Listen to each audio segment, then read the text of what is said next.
El sol de la tarde se refleja en el cromo de un sedán que intenta avanzar por una avenida Juárez saturada. El aire huele a gasolina y a esa mezcla de asfalto y esperanza que solo una ciudad en plena transformación puede emanar.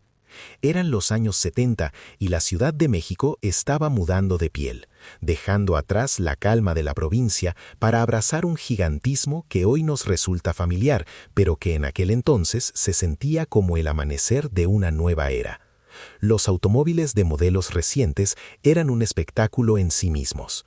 Colores vibrantes como el rojo encendido, el amarillo mostaza y el azul profundo destacaban entre el gris de las nuevas vialidades, convirtiendo el tráfico en una paleta cromática que hoy solo sobrevive en las colecciones privadas o en la memoria de quienes aprendieron a manejar en aquellos robustos volantes. El tráfico ya era un desafío, una coreografía lenta de lámina y claxon que, sin embargo, conservaba un encanto que hoy parece perdido entre la prisa moderna. Transitar por las zonas más concurridas era un ejercicio de paciencia, pero también una oportunidad para observar cómo la modernidad comenzaba a cambiar el rostro de la capital.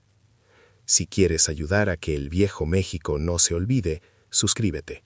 Para la mayoría de los capitalinos, la ciudad se recorría a ras de suelo, colgados de un estribo o apretados contra el vidrio de un camión. Los trolebuses y tranvías, con sus zumbidos eléctricos y sus rutas marcadas por colores distintivos, eran el tejido que unía las colonias con el corazón del centro. Cada ruta tenía su propia identidad. Los colores no solo indicaban un destino, sino un sentido de pertenencia a una colonia o a una rutina diaria. El metro ya operaba, surcando el subsuelo con su promesa de velocidad. Pero los camiones y trolebuses seguían siendo la columna vertebral de la vida urbana, el escenario donde se cruzaban las miradas de obreros, estudiantes y empleados que compartían el trayecto hacia un futuro que se sentía al alcance de la mano. Aquellos viajes no eran solo desplazamientos, eran el tiempo dedicado a la reflexión, a la lectura del periódico o simplemente a mirar por la ventana cómo los barrios se transformaban. Seguramente recuerdas alguna ruta en particular, aquella que pasaba justo por tu esquina, o la que te llevaba, con el corazón acelerado, a visitar a esa persona especial. Pero antes de llegar a esos destinos, la vida cotidiana nos ofrecía pequeñas pausas, instantes de sabor que se encontraban justo detrás de las rejas de hierro de las escuelas. El recreo no solo era un descanso, era un festín de sabores prohibidos que se asomaban por las rejas. El olor a papas fritas con mucha salsa, el crujir de los dulces y el frío de los refrescos que sabían a una libertad momentánea entre clases. Eran los vendedores ambulantes quienes, con sus canastos y vitrinas, se convertían en los personajes más esperados del día, ofreciendo esos pequeños tesoros que nos hacían olvidar por un momento los libros y las pizarras. Aquellas botanas eran el vínculo con el barrio, el sabor de una infancia que se vivía en la calle, compartiendo una bolsa de dulces con el mejor amigo antes de que el timbre nos obligara a volver a la realidad del aula. Al dejar atrás el patio de la escuela, el destino inevitable para muchas familias era el centro histórico. Caminar por sus calles era sumergirse en un hervidero de comercio y elegancia. Las zapaterías eran templos de la moda y la durabilidad. Nombres como La Ribera, Capri o la mítica Canadá se grabaron en la memoria colectiva. Estrenar un par de zapatos Canadá no era solo una necesidad, era un rito de paso, un símbolo de calidad que acompañaba a generaciones enteras en sus caminatas por la Alameda o el Zócalo. Aunque algunas de estas fachadas han cambiado o desaparecido, el eco de los pasos sobre los pisos y el aroma a cuero nuevo siguen vivos en quienes recorrieron esos pasillos buscando el calzado perfecto para el estreno del domingo. Pero el centro era mucho más que zapatos. Era la majestuosidad de los grandes almacenes que parecían palacios modernos. El Nuevo Mundo se alzaba como un punto de referencia obligatorio, una tienda que, con sus vitrinas iluminadas, nos invitaba a soñar con lo último en textiles y novedades. Liverpool y el Palacio de Hierro, con sus imponentes edificaciones, no solo ofrecían productos, sino una experiencia de servicio que nos hacía sentir parte de una metrópoli que se refinaba a cada paso. Aquellos edificios, con su arquitectura de techos altos y escaleras elegantes, eran el escenario de las compras familiares, donde el tiempo parecía detenerse entre mostradores de perfumes y estantes de ropa fina. La vida en el corazón de la ciudad era un pulso constante de tradición y modernidad, un lugar donde cada esquina guardaba un secreto y cada mostrador contaba una historia de aspiraciones cumplidas. Lejos del asfalto y las vitrinas del centro, la ciudad guardaba un refugio donde el tiempo parecía navegar a un ritmo distinto.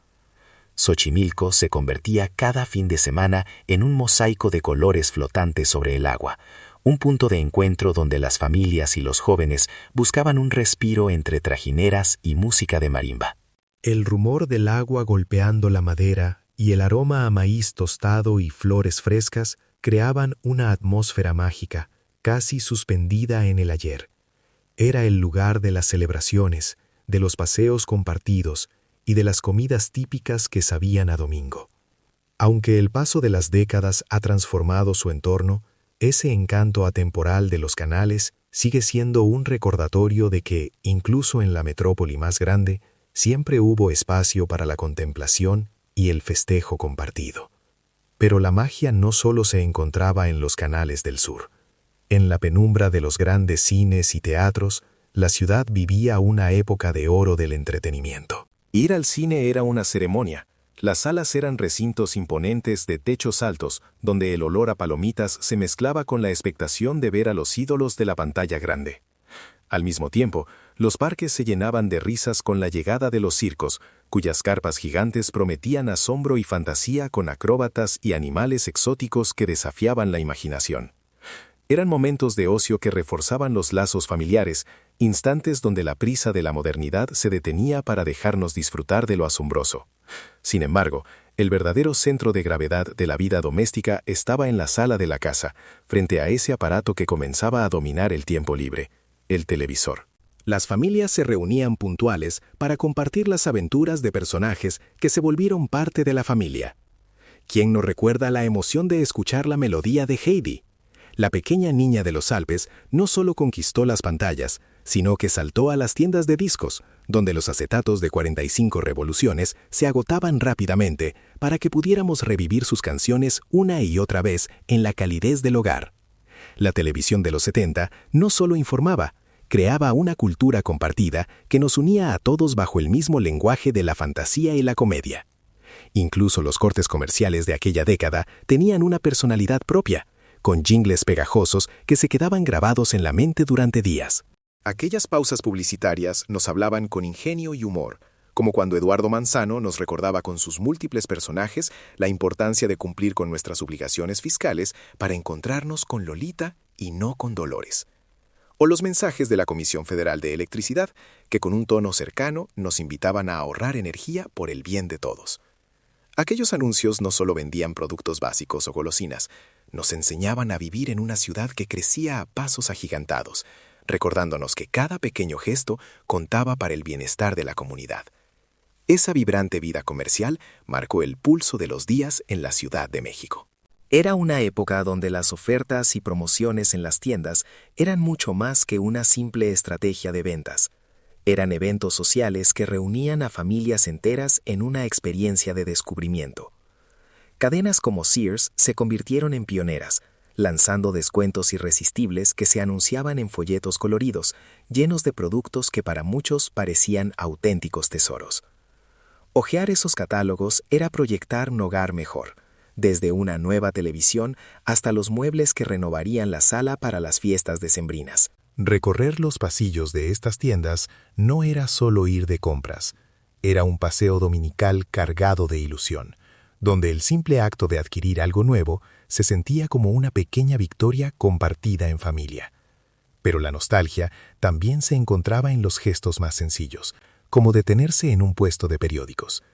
Aquel era un ritual sagrado para chicos y grandes. Las revistas y las historietas nos transportaban a mundos de aventuras y fantasía por apenas unos pesos. El olor del papel recién impreso y los colores de las portadas colgadas con pinzas eran el portal de escape de una generación que encontraba en los cuentos su mayor entretenimiento. Y mientras los niños soñaban con héroes de papel, los adultos cuidaban el presupuesto en las tiendas con Azupo. Aquellos establecimientos se volvieron aliados fundamentales del ahorro familiar. Sus estantes, repletos de productos con marcas propias y precios accesibles, fueron el sustento de miles de hogares en tiempos de incertidumbre, demostrando que la identidad de la ciudad también se construía en la economía del día a día. En las colonias populares, la vida se tejía en las pequeñas misceláneas de la esquina. Eran locales modestos pero vitales, donde se compraba lo básico para la cena o los útiles para la escuela. Muchos recordamos aún el inconfundible olor a nuevo de las mochilas de plástico y loneta que marcaban el inicio de cada ciclo escolar, un aroma que evocaba nervios y esperanzas por igual. Sin embargo, esa calidez de barrio contrastaba con una realidad más dura. En muchos de estos asentamientos, la modernidad de los grandes almacenes parecía un sueño lejano. Las calles sin pavimentar se convertían en ríos de lodo con las lluvias, y la falta de servicios básicos obligaba a los vecinos a caminar largas distancias para alcanzar una ruta de transporte que los llevara a sus empleos. Caminar por esas colonias en formación era enfrentarse a la carencia, pero también al espíritu inquebrantable de una comunidad que aprendió a valorar lo poco que tenía. Los encharcamientos constantes y los terrenos irregulares no detuvieron el crecimiento de una metrópoli que se expandía sin tregua hacia los cerros. Aquella generación de niños que creció entre calles de tierra y carencias desarrolló una fortaleza especial, una capacidad de convertir los desafíos en juegos y la adversidad en una oportunidad para unirse. Fue en ese escenario de contrastes, entre el lujo del centro y el polvo de la periferia, donde la ciudad se preparaba para recibir un acontecimiento que paralizaría a la nación entera y cambiaría el ánimo colectivo al final de la década. En 1979, México vivió un acontecimiento que detuvo el reloj de la cotidianidad y desbordó las calles con una energía nunca antes vista: la primera visita del Papa Juan Pablo II. En preparación para su llegada, la capital se transformó en un lienzo de fe y celebración. Las iglesias, las plazas y hasta los comercios más pequeños se vistieron de blanco y amarillo. Banderas y adornos colgaban de las ventanas, reflejando un fervor que unió a la nación entera. Los negocios, desde las grandes tiendas hasta los puestos de periódicos, ofrecían medallas, veladoras y rosarios conmemorativos, convirtiendo el evento en un hito que trascendió lo religioso para instalarse en el corazón de nuestra identidad colectiva. Aquella visita no solo transformó el paisaje urbano de la Ciudad de México, sino que dejó una huella profunda en otras ciudades del país, donde comunidades enteras trabajaron hombro con hombro para recibir al pontífice con los brazos abiertos. Al caminar por aquellas mismas avenidas que recibieron al Papa, uno no podía evitar notar la explosión de estilo que definía a la juventud de la época. La moda de los 70 era un manifiesto de libertad y color. Los pantalones acampanados desafiaban la gravedad. Las blusas de telas ligeras ondeaban con el viento, y los zapatos de plataforma daban a los capitalinos una nueva perspectiva del mundo. Es curioso observar cómo hoy muchas de esas tendencias han regresado a nuestras calles, recordándonos que el pasado nunca se va del todo, sino que espera pacientemente en el armario de la historia para ser redescubierto.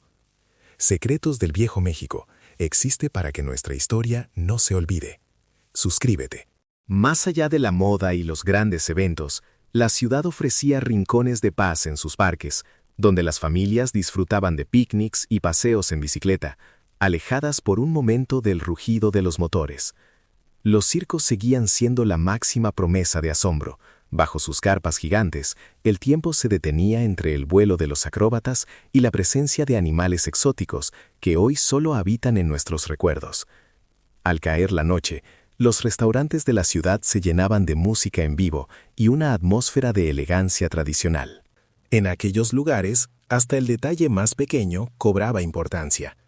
No era raro ver a los comensales guardar con cuidado los sobres de azúcar impresos con logotipos de hoteles o servicios emblemáticos. Pequeños fragmentos de papel que hoy son cápsulas del tiempo, capaces de transportarnos a una cena de 1975 con solo mirarlos. ¿Qué es lo que más despierta tu nostalgia de aquellos años? Quizás sea el aroma de una tienda que ya no existe, el sonido de un tranvía o la calidez de una televisión que reunía a toda la familia. Los años 70 nos marcaron no solo por sus transformaciones urbanas, sino por las vivencias que forjaron nuestro carácter y nuestra memoria. Aquella metrópoli vibrante y cosmopolita fue el escenario donde aprendimos a soñar y a enfrentar los cambios con esperanza. El viaje por nuestra historia no termina con esta década. Seguiremos explorando los momentos y las sombras que definieron lo que significa ser mexicano. Los recuerdos permanecen vivos mientras alguien los cuente, asegurando que la esencia de aquel México que se fue siga iluminando nuestro presente.